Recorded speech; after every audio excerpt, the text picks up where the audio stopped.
presented by Mahalakshmi Music. सजना रे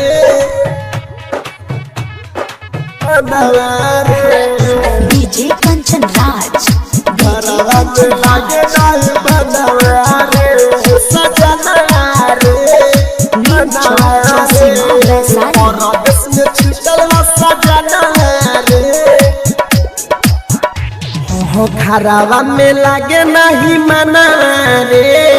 परदेश में छुटल सजना रे मना रे सजना रे हो घरवा में लागे नहीं मना रे परदेश में छुटल सजना रे कैसे कियाई के तखियाई लागत छुटा जाई दवा रे परदेश में छुटल सजना रे घरवा में लागे नहीं बनवा रे Mahalakshmi recording studio music director Kanchan Raj Neem Chowk Chausima Vaishali घरवा में लागे नहीं बनवा रे सजना रे ओह पूरा हल्ला भइल मत देखो कर फूल के इहे गलती ओह पहले बाटे भूल के पूरा हल्ला भइल मत देखो कर फूल के इहे गलती ओह पहले बाटे भूल के लागता कि ले लिपरना रे लागता कि ले लिपरना रे परदेश में फसल सजना रे परदेश में छुटल सजना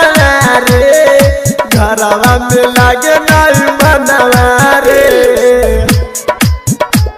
सजना रे डीजे कंचन राज घरवा में लागे नहीं बनवा रे सजना रे ओह पूरा देश में भइल बटल कजन हो इहे बात कहेला चंदू किशन हो पूरा देश में भइल बटल कजन हो इहे बात कहे जितेंद्र किशन हो मनवा में मिले नहीं चना रे मनवा में मिले नहीं चना रे परदेश में छुटल सजना रे परदेश में छुटल सजना रे घरवा में लागे नहीं बनवा रे।